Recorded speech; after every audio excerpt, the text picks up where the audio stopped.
Simone. I'm excited to be talking to you today. Today, we are going to talk about living through both a dark age and an age of technological revolution, why this is so exciting. We're going to talk to the way that conservatives are increasingly relating to this, the way that the new right is relating to this, and the way that the traditional left is relating to this, which I think is best shown by Hank Green, of the Green Brothers, old YouTube fame, obviously completely urban monocultured. He's on Blue Sky. He's talking about how great Blue Sky is, how he loves how everyone there is so nice and smart and everything like that. And then he mentions, like, that's a big thing that I see on Blue Sky that I don't see on Twitter. Like, I tweet about the asteroid that was going to hit us, but then didn't hit us. And I get normal responses. On Blue Sky, I tweet about that. And a bunch of the responses are, finally, someone to cure the plague of humans upon this earth. And this is actually a fairly common interpretation. If you look at our data, because we did a survey to see how many people thought the world would be better if everyone was dead. And what was it, 17%? Yeah, 17% of respondents in our census representative survey, we only looked at American responses in this case, said the world would be better off if there weren't any humans, which is unhinged. 5 about a fifth, people yes. wants to murder all people. They want them all dead. Just would be better without any humans. We just hate the humans. Yeah, no, it's really interesting. Like, as a pronatalist advocate, that like you assume that's not something you're gonna have to debate. Like, yeah, like, human good, right? Like, we all agree that like humans are good, right? Yeah, like, right? that humanity should have a future. And they're like, no, we don't. Like, let's actually debate that before we talk about like policy or implications or anything like that. So I want to talk about that. I want to talk about also why it's easier for conservatives to become audience captured than progressives. That's another thing I want to do. Because this is something I think we've increasingly seen in conservative spaces, where conservatives move right based on their audience a lot faster than progressives move left based on their audience. Although, speaking of audience capture, I don't know if you saw, I mean, this just might be that he's just completely, cooked from the beginning. John Oliver did this piece supporting trans people in children's sports, and it got like tons of downvotes, and people were like, what are you, what? Like, oh my goodness. So he thought he'd be supported in that and ultimately wasn't. Yeah, I think only 18% of Americans support that. Like, it is such a dumb issue to back. Like, you have to literally like be like actually regarded. Regarded. I love that they've ended up using that word. I've not heard this before. Oh yeah. Well, Joe Rogan says retarded is back. And then people were complaining. They're like, "Oh, that's such a. How could you say that? Like, that word hurts people. Like, why would you be excited that it's back?" And it's like, we don't even use retarded as a designator for. Yeah, it's like South Park and fag. I happen to be gay, boys. Do you think I'm a fag? Do you ride a big loud Harley and go up and down the streets ruining everyone's nice time?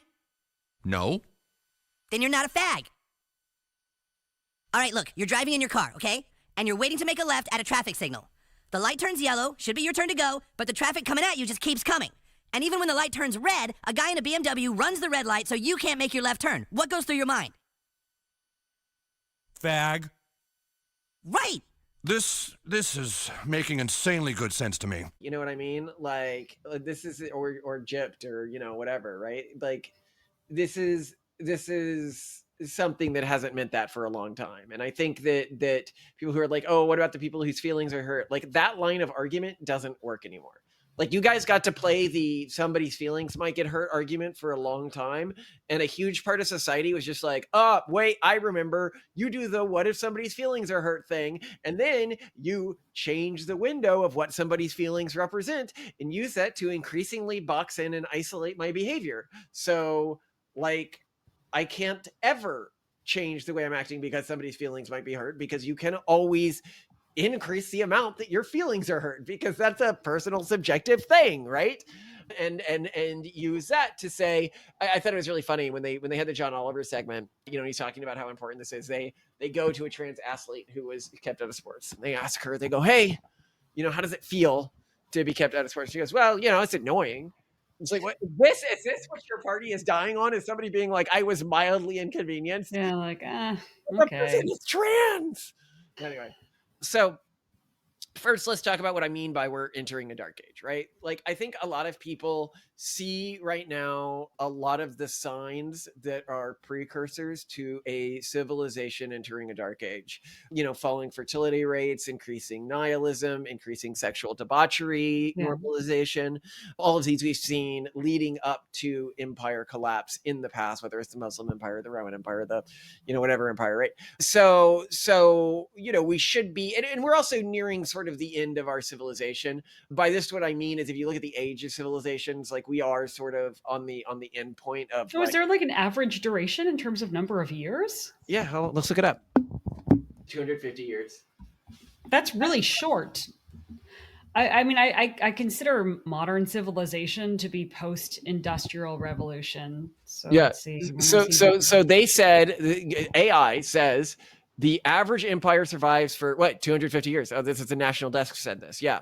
And America right now is 249 years old. Oh no, 248. One, let's see, 2024 minus 1760 or 2025. When arguably the industrial revolution started is 265 years. Yeah, so oh. Oh, Okay. yeah. So Oops. it's not surprising. The reason that they don't last that long is because you get bureaucratic bloat. If you have a stable bureaucracy, you basically get bureaucratic cancers that start growing within it. Yeah. This is why it costs so much money in most of the developed world now to build anything. This is why, you spend like a few $1,000,000 putting a porta potty in New York City. This is why, it cost a third of what it cost to build the Golden Gate Bridge just to put the suicide nets up, Yeah. and like 3 times as long. After a while, you just can't really do anything, can you? Yeah, there's this great clip of the Daily Show guy, what's his name, Jon Stewart, reacting to Ezra Klein, explaining to him how the process went to give broadband to people that they spent billions of dollars on. Nobody got broadband through, and it was just step after step after step of bureaucracy, and like obviously nothing was going to come out of it. And you get to a point where no matter how much money you put into the system, it just doesn't work anymore. Mm-hmm. And so we are nearing that point. I would argue that we're kind of already there. And I say that because already a huge proportion of Americans feel that when crimes are committed, they will not be prosecuted in most cases. I think this is why you saw the Luigi Mangione murder take place as vigilante justice, because there wasn't this feeling that they would see justice otherwise. And I think, as I've mentioned before, we've had very clear crimes committed against our business where it was clear, like we had names and addresses of who the perpetrators were. We had their bank account numbers, and yet no one would do anything, including the bank, including the FBI, including the police. And I think a lot of people feel that's already happening. And then on top of that, when you see just how non-functional many government organizations are, it's clear that they already weren't doing anything. And I actually think that Doge is sort of an experiment. Can we prevent this, right? Like, can you actually reset government services? And my little brother works for them, so yay to him, right? He's out there firing people right now. Doing God's work. And I really appreciate that. Like, if they do their job, maybe we could see, like, could Rome have like come in and tried to implement like real reforms before transitioning? Yeah, what if Rome into an had empire? Doge? Yeah. Yeah, what if the Roman Republic had Doge? Like, we'll see. I mean, we certainly have a triumvirate right now. You've got your Elon and JD and Trump. So, it does feel like history is rhyming in regards to that. And then you've got the secondary thing, which I pointed out, is if the economy stays at all like it has historically, a lot of countries within the next 20 years are going to start collapsing. Due to the number of dependents there are, you're going to get a lot of countries where you get to the number of everyone workers supporting 1.5 dependents, i.e. elderly people on Social Security. And that's when things start to collapse. It's an inevitability. It is going to happen. Yeah. You take a country like, say, Chile, for example, and for every 100 Chileans, there's only going to be 20 great-grandchildren at their current fertility rate. Same with Italy, same with a lot of other countries, and so this isn't just like an issue in South Korea anymore, right? And you look at these countries in like Latin America and Europe where this happens, and you only need one to collapse before you start a chain reaction. That's the thing. Yeah. That's why it's like, you don't need this to happen to everyone. You need a few countries to start collapsing, and then people start taking this into account in the way that they're deploying capital, and then it leads to a chain reaction. the system is non-functional, not like in the midterm, right? So the question is well then what? Well, then you have the thing with AI, right? Like where AI really changes the game because it concentrates wealth and it makes wealth more mobile, allowing people to leave.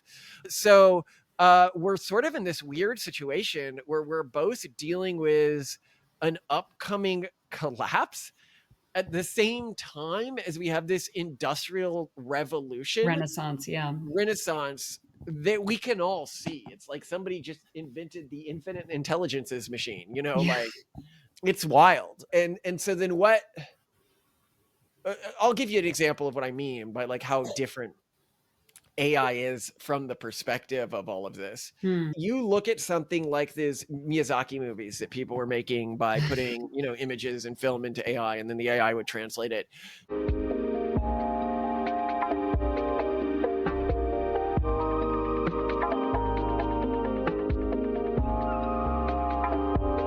We're close to a point where you're going to be able to wear like goggles that create your reality to be like an anime or Miyazaki movie if you want.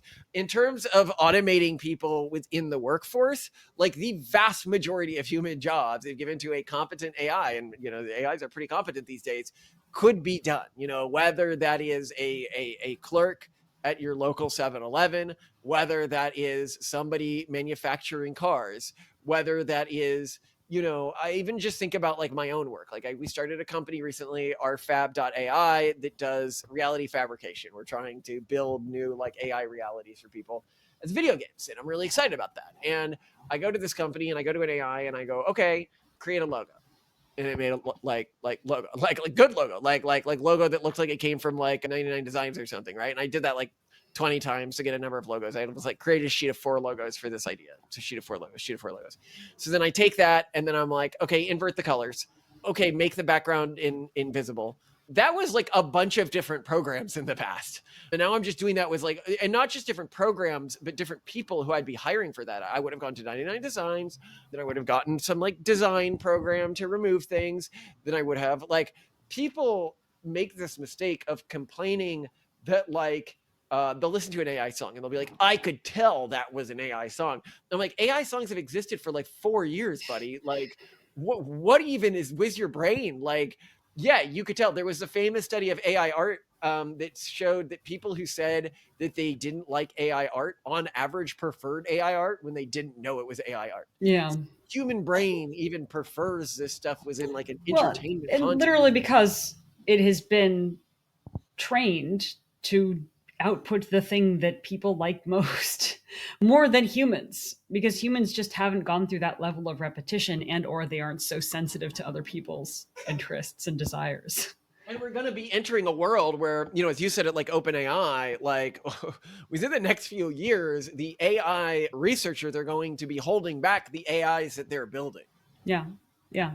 The AI is just going to be so advanced. There's no way we can keep up. And the best we can do is set good research priorities and ask good questions and be helpful with planning. That's it. It's sobering. Yeah. But yeah, I think it really changes what collapse looks like, because the issue in the past has been intelligent capacity to solve problems and build infrastructure and build things. Theoretically, we'll have that, but how will it be applied? Will it be just limited to the very wealthy? Will some of it be used to placate the have-nots? I don't. Well, so It's really I hard for can me to tell quickly how run that's through. I going mean, to play out. people are largely familiar, I think, with my ideas on this, but I think that it's going to concentrate wealth and cut the cord that tied the bourgeoisie to the proletariat. Yes. The But wealthy. the bourgeoisie may still want the proletariat to not make a stink. So Well, here's the thing, right? You can say that, but in countries where we've seen precursors of this, that is not what we've seen. which So countries? Where have we seen precursors of AI? no. Concentration of wealth and a collapse of civilizational systems like South Oh. Africa, Okay. where if you look at like when the wealthy, basically what happens Yeah, is they didn't help the poor or the have-nots. They just built better security in walled they gardens. built better security. Yeah, if you the marginal dollar, if you can spend it on the have-nots or security, you spend it on security. And when you have autonomous AI drone swarms, security becomes, and keep in mind, like, we're already building this. Like, if you watch our video on the replicator program, the US is 1 year away, 2026, from the first major step on this project to build big barges that produce autonomous kill drones at the rate of hundreds per day. These are autonomous, not human manned kill drones. Like, additional weapons of war are just not effective against this. So you have money concentrate on individuals, and we even know individuals who are already working on, for their like collapse bunkers, building silos that are filled with autonomous kill drones. Like, this is a thing. Like, we know what's coming. That's what protects these people, and it's very hard to get through this. And so what I think that you have is, to any degree that the ultra wealthy that are produced by AI help the rest of us, it's going to be, one, intensely reduced costs. You know, when you have a world in which AI has taken all of the factory jobs and all of the, like, what you can produce at a factory is going to cost almost nothing. It's just going to cost the energy input, right? A lot of the cost of producing things historically were the humans involved in its production.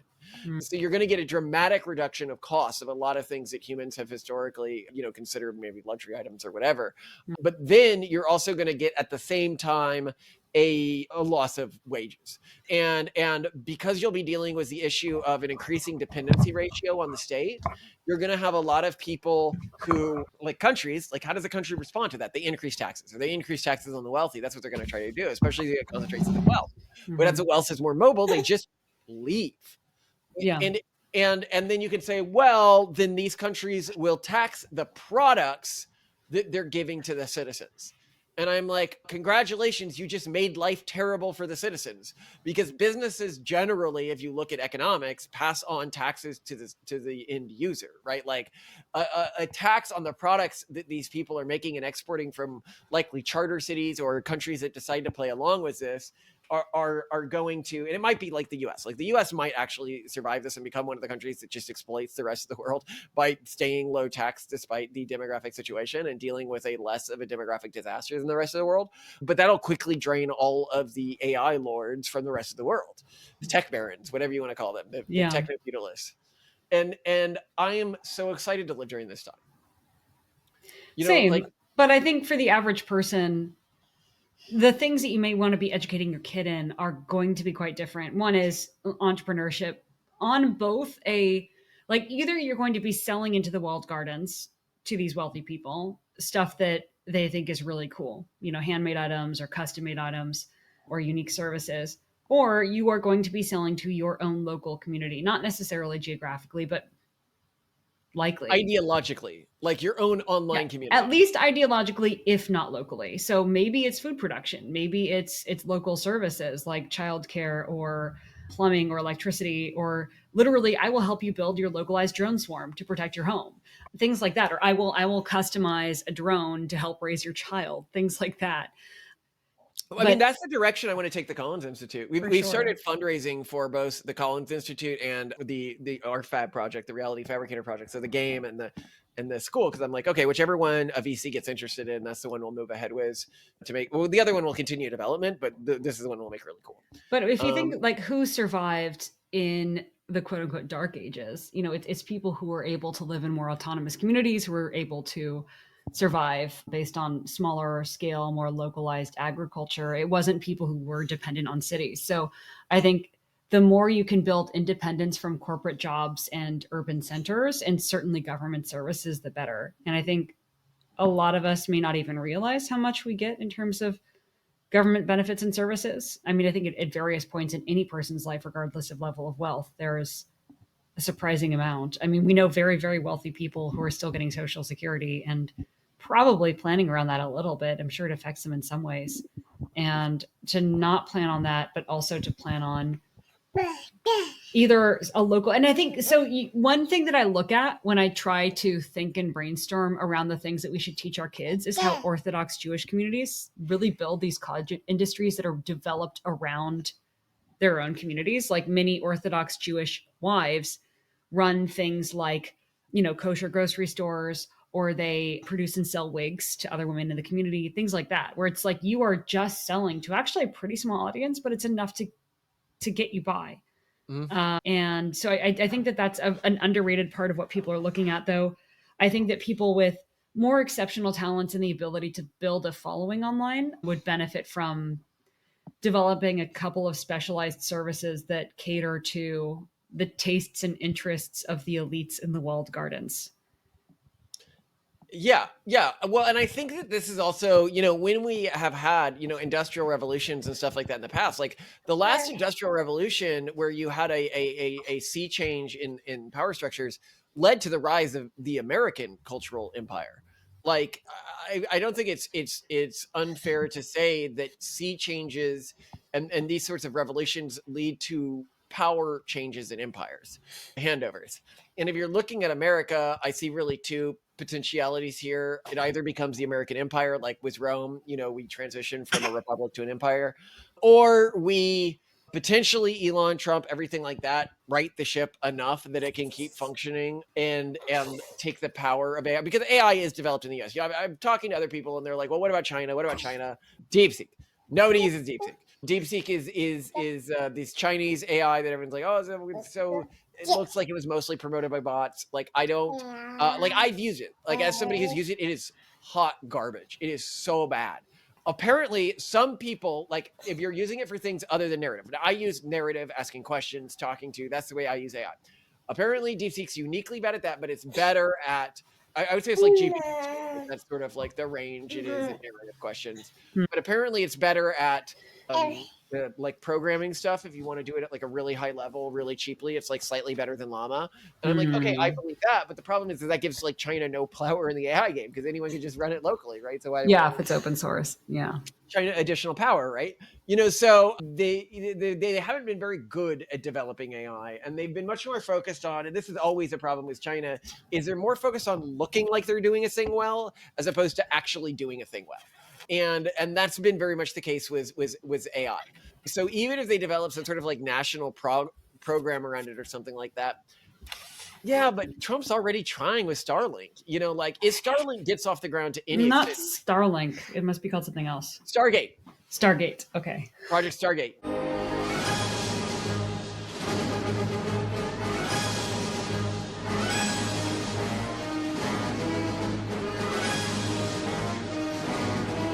You remember Project Stargate from Trump?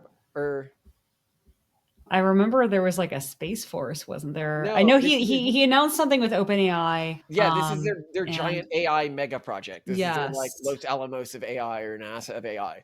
So like the US, Trump is already taking this seriously. Like, which amazing, right? He Like, gets how it, did we get yeah. a president who was like wizard enough to be like, hey, we need to take this AI thing seriously? I do think Now, that's great, Elon yeah. said that SoftBank that said they were going to back it didn't have the money they needed to back it. Yeah. Maybe that's true, maybe it's not. But like, if they begin to put this together, the US government's going to find a way to make it work. Yeah. Is China going to catch up on that? It really doesn't matter, because here's the problem. And I think that this is what everyone's missing with AI, right? Like, they expect the core of where AI is going to be acting and going to be changing things is in like super AI centers or something like that, when in reality it's going to be autonomous AI models that's going to be the main changer. Like, because autonomous AI models, it's not that super big mega AIs can't exist, it's that autonomous AI is coming before that and precludes the possibility of that being the major play. And I guess once it's in the wild and spreading on its own, it doesn't matter what even more powerful is behind closed doors at some company like OpenAI that they're not releasing, because in the end, the autonomous one that's out on its own and can self-replicate can also improve on its own, right? Yeah. And it also reduces risks of things like war and everything like that. Like, once you get this, and I could decide to kill humans, right? Because if you have autonomous AI in an evolutionary environment where it's just trying to grow and gain power, that can select for the more aggressive ones, or the ones that are willing to stamp out things that are between them and compute. But that's a very different type of AI here in future than you see like from Eliezer Yudkowsky, and it's one that we're trying to work against with RFAB, with creating AI preachers and stuff like that align AI around ideas like religion, which I think is totally doable. We've seen AI be really like falls into like religious like tracks pretty easily. And if we can be the people who produce the autonomous AI that ends up leading the other autonomous AI, that's really key to the survival of humanity. So that's one project that we've been really focused on. By the way, if you know any VCs you can introduce us to, let us know, But anyway.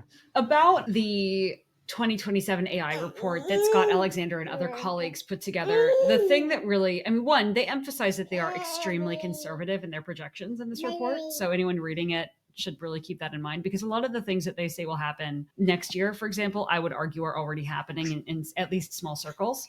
But a thing that really surprises me is they don't expect widespread protests or even people to really start getting it until 2027 or early 2028, where like the stock market keeps going up, but jobs are just vaporizing. I feel like we're already there, but I also think so. When we did research on issues that people found to be fairly pressing, AI certainly didn't come up near the top. And I'm kind of wondering what you think, Malcolm, it's going to take for people to start taking this seriously. Because like with demographic collapse, people don't take AI that seriously. There is concern. Like I would say in a rank list of pressing issues that we presented to a census representative population for a survey that we did, concern about AI and jobs was kind of in the middle, around other issues like demographic collapse and climate change and global. No, it was below stability. climate change consistently. It was below climate change. It was below global economic stability.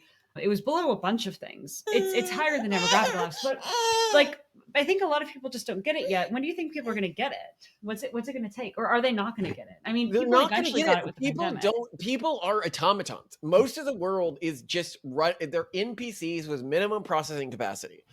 Like they're not really there. They're just reacting to like when think about how many people we talk to when we talk to them about demographic collapse, and they're like, "But aren't there too many humans?" Like you have to have so little reasoning capacity to say that. You have to have so little engagement with modern statistics. You have to have so little engagement with anyone who's telling you the truth. If you're like looking at AI and you're like, well, can't we just ban it? It's like, well, no, because the people who don't ban it will crush you. Yeah, You can't I just- pulled up the ranked list, by the way. So if we were to number them, the number one concern from our respondents was global economic instability. Number two was climate change, which is wild. Number three was pollution. Number four was resource scarcity. Number five was inequality. Pollution was number three. Hold on, you have to be like actually retarded to care about. I mean, pollution anymore. yeah, and it was politically balanced. It was age balanced. It was geographically balanced. So that was pretty crazy to see. People are retarded. It only ranked at number 6 was AI risk and specifically unemployment from automation. After that was racial justice. After that was gender equality. Number 9 was declining birth rates. Number 10 was dysgenics, like an idiocracy. Number 11 was AI extinction risk. So basically no one is even like, that's not at all on the horizon of people. And then number 12 was LGBTQIA rights. So everyone can agree. Everyone can agree that LGBTQIA just doesn't matter. Yeah. But I mean, I think it really does go to show that people are not like, they think problems are resource scarcity and pollution and climate change. And yeah, I feel like to a great extent, those are the least of our worries coming up. Mm-hmm. Yeah, I'm really excited. You're really excited. I'm excited. No, I'm excited because what it means is if you come into this challenge that we're facing and you understand what's up and you're positioning yourself well, you clean up. Like, yeah. Well, then what would you advise? What would you advise to people? How can you clean up? Need to be investing in or working on AI related stuff. I think that that's the future. If you're a lawyer, you should be trying to make AI lawyers better. If you're a doctor, you should be trying to make AI doctors better. If you're a programmer, you should be working with AI programmers to make them better. I mean, you could do short-term cleanup now, but you really want to be in a leadership position in terms of putting this type of technology out there, because soon, right now, it's AI's assist lawyers. Soon it's going to be whichever lawyer created the best AI lawyer can clone themselves and have all AI lawyers. Yeah, broadly speaking, what the 2027 AI report insinuated was that most of the job opportunities will be in either initially managing teams of AI to just sort of get things done and push the code or whatever work product the AI produces into a production environment, like just literally to package and sell it, or to be a consultant that helps companies and teams adopt AI.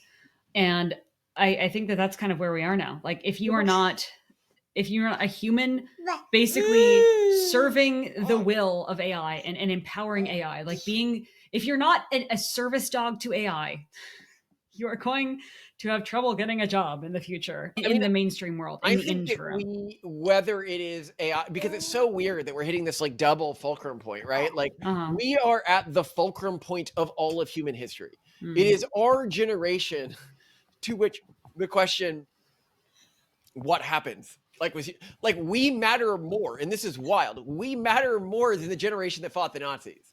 Like, right, we're at this big turning point in human civilization. Oh, I should also point out that obviously, like, creating interesting startups using AI is the other path, clearly. But I think a lot of yeah, people are just afraid of doing that. we end up defining where humanity goes going forwards. Yeah. And, this is in terms of fertility rates, because most populations are just checking out. They're going to go extinct. They're not players anymore. But not just fertility rates. This is also in terms of AI technology, because AI is going to change the way the global economy works, who matters, Yeah. everything like that. And this is all happening at the same time as social networks are being disintermediated. And Yeah. this is another big thing where like the idea of like networking no longer makes sense in the way it did historically. Like by this, what I mean is who knows us best? Like me and Simone, the best. It's you. You obviously know more about us, more about our opinions, more about our proclivities, more about our daily lives than even our best friends or family. Because I don't talk to my best friends or family 45 minutes to an hour a day. I talk to them that much, maybe once a month, if we're super close.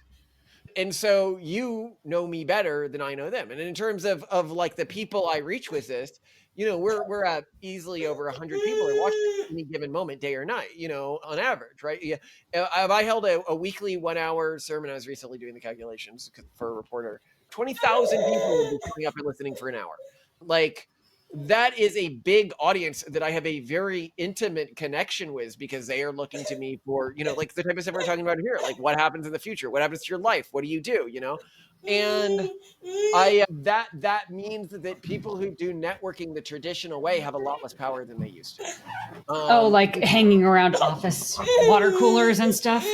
Yeah, because they are in a contentious environment getting a few minutes of somebody's ear while that person is listening to me for 30 minutes a day, Well, and also like we're reaching an age.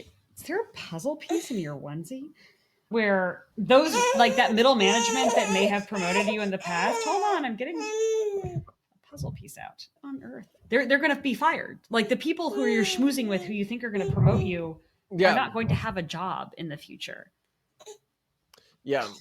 And so here I want to finally know why, that's such a baby thing. Why are conservatives more open to ideological capture? Why do we keep seeing this happen? And I think it's because the left right now controls so much of the ideological landscape and does so in sort of a totalitarian fashion. A reporter was asking me recently, like, what did it look like when you changed sides? And I was like, it was like going to a conservative convention and I thought, like, I'm an infiltrator here. Like, I'm not like really one of them. I just have some ideas that align with them, Right. And I go and they're like really accepting. And then I do the thing that like most people do naturally. They're like, you drip feed them the things that you think they're going to disagree with to be like, okay, where's the line? Yeah. Like, and you realize, wait, there's no line. Like they're not being like, oh, you're not one of us because you believe X or because you believe Y or because you believe Z. Like they just want you here and having fun, like the fun side of the island scene from Madagascar, as I said. And that it's like somebody in an abusive relationship and it's like, wait.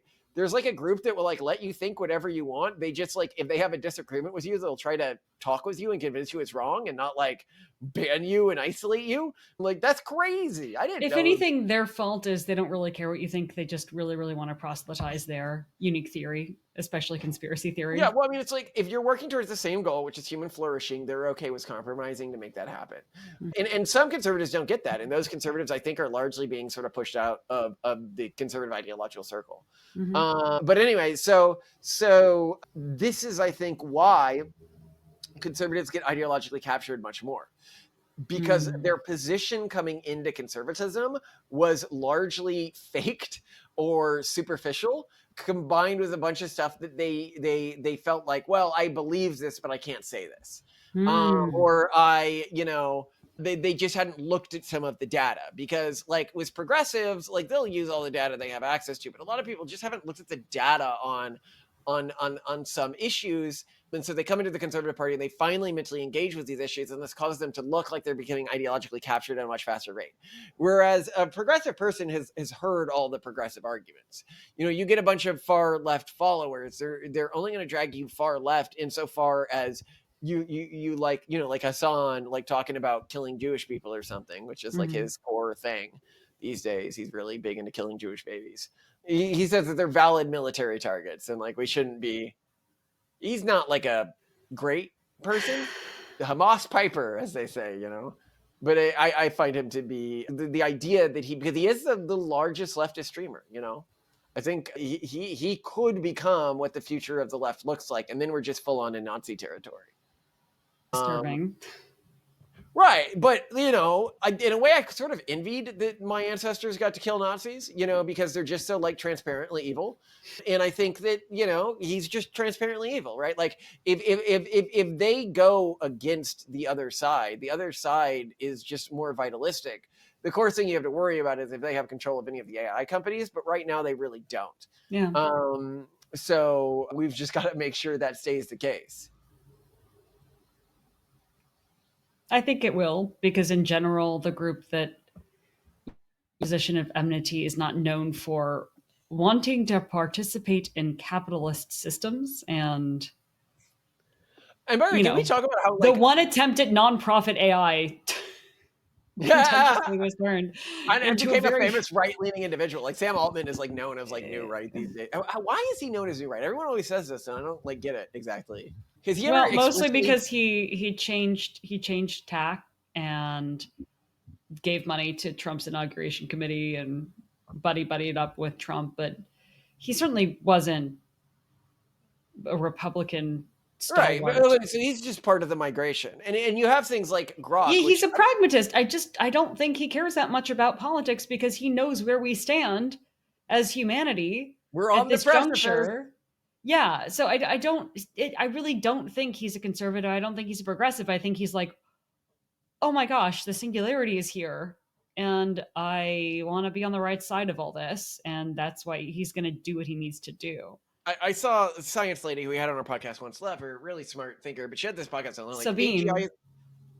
What? Sabine, yeah. AGI isn't coming. Like AI is nothing like the human brain. We've gone over like this is just wrong. Like the argument she used was because it can't self-reflect. It's not like the human brain. We're like, actually, the human brain completely hallucinates its self-reflections, which is exactly what the AI was doing when you asked it to self-reflect. But it's not just that the AI acts like humans do and hallucinates their self-reflections.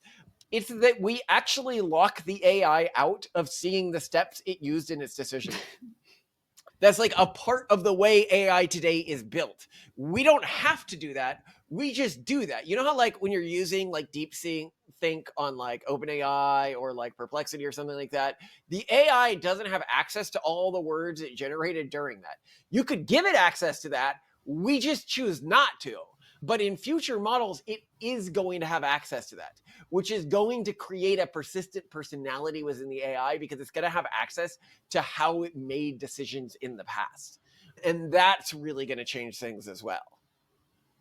Yeah, it's really exciting.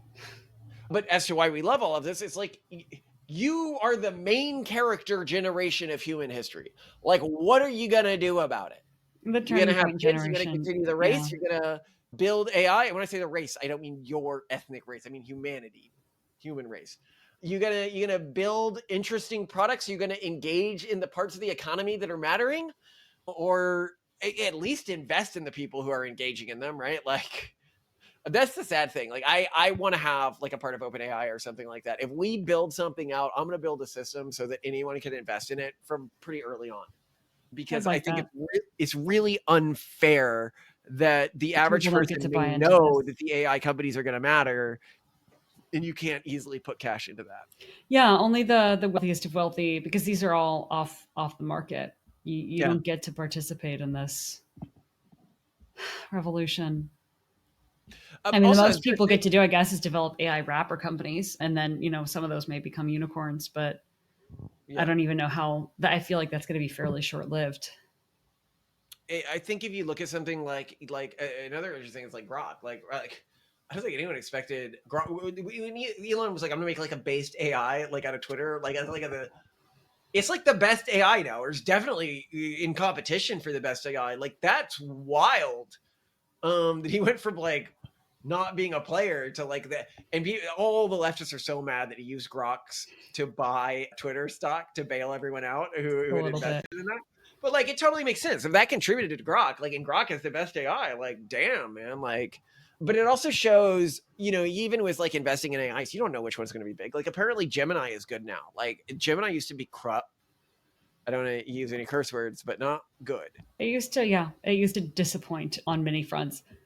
What the 2027 report AI people predict is that there will be one breakout organization, likely that works closely with the U.S. government, that has a lot of funding and resources, and clearly develops the best models. But for security reasons, and because they just think it will disrupt society too much, they will not release their, we'll just say, AGI models. Essentially, they will keep them in house. They will keep developing them.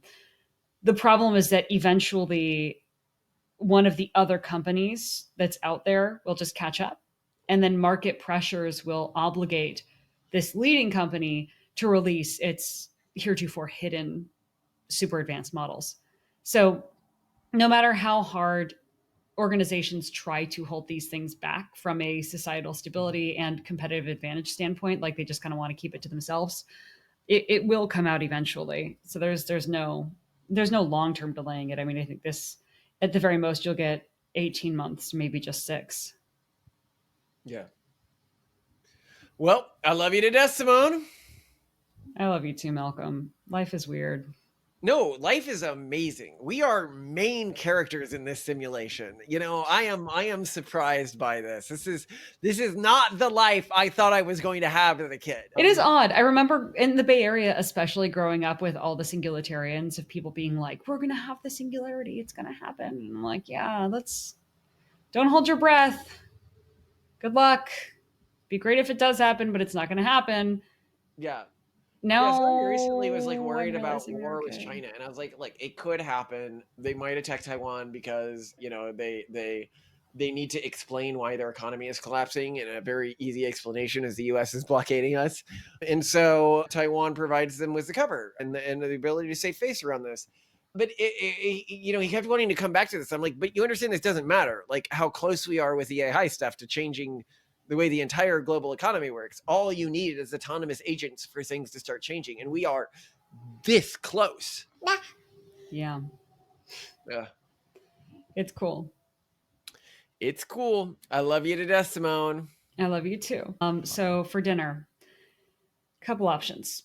One is modified salchipapas, where the papas part are hash browns. What's salchipapas? I forgot. Cut up hot dog with French fries and sauce on top, like sriracha mayo, etc. The other is salchipapas, but with fried rice. Because I've thought out some of the gourmet hot dogs. I mean, I'm going to make homemade hot dog buns tomorrow, or at least attempt to. I'm very Do we have intrigued. any hot dog buns left? No. So that's a tomorrow thing. But do we have any bread left? We have white bread, like Yeah, slices. I want hot dog with toasted white bread. Just want to like. I'll make it happen. It. I'll make it happen. You don't want fried rice. No, you don't want. I hate salchipapas. I hate using hot dogs in anything other than hot dogs. Well, I thought that you liked hash browns, and I thought that you liked. I do like hash browns, but I hate using hot dogs in it. It reminds me of like ultra poor people. Like hot dogs belong in Americana hot dog buns. I can make my own if I want, but they do not belong in salchipapa. Upper middle class Peruvian food condones sliced hot dogs. Japanese cuisine and bento boxes of the middle to upper middle class condones sliced hot dogs, as well as hot dogs split up to look like little octopi. You know what I'm talking about, right? Hot dogs in. See, that's white trash. That's like literally I was listening to someone's comedy bit and they were talking about someone asking about half of a, in this case, burger bun. Okay, and that being the epitome of poor. And here you are giving me shame for suggesting trendy middle class Peruvian cuisine. Okay, we will give it a try. I will. No, see if it no. delights- You're getting a slice of white bread No. that's toasted with a hot We're dog. gonna do potato salchipapas, and I will see if it delights the senses. Okay, you audience will not know, but we'll try to remember when we do the next recording. I'll just so. film you looking disappointed. Do you want me to, as a backup? Oh, actually, I don't even know if we have. I'm gonna have to take that back. I think I'm out of hash browns for you. I was just digging through the freezer, so it's either fried rice or no. I'll just give you your white bread. Just give you your white bread. You'll be happy. Again, we can do fried rice. I made a huge batch of white coconut bread lime and rice chopped today. onions. Okay, chopped white onion, relish, and keep in mind, I don't mind if you try something interesting with a hot dog, like cut it up and fry it a bit. I think that could be interesting. like stir. Well, I can stir fry it with fried rice. No, I do not want it with rice. Okay, I am not a damned Peruvian, Simone. You will refrain from giving me salchipapa. You know, in Peru, one of the common dishes, and we're actually, I don't mind this dish at all, is they take a like a burger bun. Not a burger, but a burger meat, right? And they just like put the burger meat on top of like rice or fried rice. No, so that's not Peruvian. That's Japanese. That's humbug. Peru That's has a big Japanese food. population. That's not Peruvian food. Yeah, in Peru, our two favorite forms of cuisine are chifa, which is Peruvian Chinese fusion. I have and never Nikkei. not gotten sick after eating chifa. Right, Chifa but in is theory, of the devil. I'm sure if we made chifa dishes at home such that we wouldn't get food poisoning from them, we would thoroughly enjoy them. The problem is merely that every single time you went out and got chifa, your stomach exploded. But Nikkei is Peruvian Japanese food, which honestly, in a lot of ways, improves on Japanese food because they take a lot of the Japanese derivatives and improves them. So, like a great example that they do is Nikkei, and it's like, oh my god, why didn't Japanese people think of this? So they'll make rolls, right? And then on top of the rolls, they'll put like cheese, and they use like a little flamer to like grill the cheese so it melts on the roll. It's really good. Yeah, well, and what I love about Nikkei is it takes something that I think epitomizes Japanese cuisine, which is their habit of taking other foreign cuisines and making it way better. And it just does the same thing. It's like, okay, I'm going to jazz right back at you. And I think that that is the best way to do cuisine. Fusion is the best, but fusion from this very they have like fusion salmon. from the perspective of an autistic special interest with high interest in aesthetics. Yeah, I mean the main reason Peruvian food is so good, like for people who don't know, like if you're looking at like the Michelin restaurants or whatever, like Peru is like really like outdoes for its population, is because it's high status there, being a chef. In the same way as high status in Japan. That's why. And South Korea. The top profession South Korean kids want now is YouTuber and chef. Oh, really? Chef is second? I mean, as of the time the tour guide gave us those stats, but that was in 2018. South Korea has great food, though. Great. They have food. amazing restaurants. And I think that, again, it's because that profession is respected. It's a social cred profession. Whereas in the United States, food service is not as respected. I don't know. I mean, now I don't know if you're aware of the trend of maybe not millennials, but like Gen Zers creating unlicensed coffee shops in their homes so that they can still have artisan coffee that's really, really fancy, but just not pay as much for it and or personally make money for it. Which is exactly the kind of economy I expect to see growing and become pervasive in our post-AI economy. In fact, that's a really, really good example of unlicensed local community, like high quality nerd special interest nonsense, but you're mostly selling to enthusiasts in your own local space. That is where people should be looking when they think about where they want to make money in the future. I love you to death, Simone. I love you too. Bye. Oh, by the way, speaking of like the type of jobs you'd want, I'm just thinking about like how well our family is positioned. So let's go over the jobs that my family has. Okay. I've got a little brother at Doge, like obviously cutting down government bureaucracy. That's going to be big. Oh, short-term government work. It's not going to last him forever, but he doesn't need. Yeah, who's running an AI company? He founded an AI company that makes movies for like Hollywood. It's the one that did the AIs in what was it? What's it called? I Am Here or something, or like Here. The movie with Tom Hanks. It did come out ever? I think it's been out. Like it came out a long time ago. Okay, yeah, but like obviously that could just replace all of Hollywood soon. My cousin, I won't give names. She's now running an autonomous trucking company. So cool. Cool, but you like obviously like all his family is like, we will all position ourselves in jobs that will. They get it. Another one They get runs it. a They're big not messing investment around. firm. They're playing for keeps. Oh, not another one. Two others run large investment firms, but yeah, they're really playing for keeps, and I appreciate that. Like, I'm like, okay, like, it turns out that if you have my genes, like, I'm like, what are the chances that my kids with my genes will actually make the right decisions? I'm like, well, I think importantly, and this is something I would advise all parents to do. Our son is now sensitive to the concept of money because he wants things, and we're like, well, you're going to have to get money to buy it. And then he came home one day and said, I need to get a job. And I explained to him that jobs will not exist in the near future, and he's going to have to figure out how to make or do things that people want to pay for, period. And I think that that's something really important to inculcate your children with, that they shouldn't expect to grow up and get a job. Instead, they have to figure out what people will want to pay for and give it to them. yeah. These things are important. But anyway, it looks like I'm not going to be able to placate Indy much longer with home videos, which is what I do when she just won't stop. I'll just like play. She just wants to see her siblings often. Yeah, she just wants to see you guys fight and play and have fun, and it calms her down. So it's good. It's better than freaking Coco Melon. Taking her from you. You'll need to produce her replacement. Oh, I'm working on it, but she's my special girl. So, all right, I'm gonna go make your white bread dinner, and I love you. Shut your face. I'm never gonna shut my face. So my wife is unironically trying to make homemade hot dog buns. We don't have any. Simone, that's so over the top. No, it's not. What type of dough is this that you're using? Flour and yeast and water, milk. Okay, so just normal. Yeah, like hot dog bun dough. I don't know. But this is the egg wash, and hopefully it makes them look nice. They look not great now. We'll see. Hey, Toasty, what are you doing? Don't take that, it'll fall if you take that.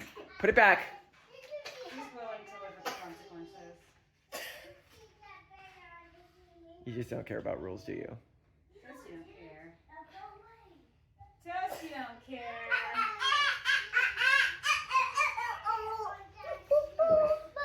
Okay, Octavian? What? Have you given her a couple of the army men to play with? I'm cleaning up so I can play upstairs. That's pretty smart.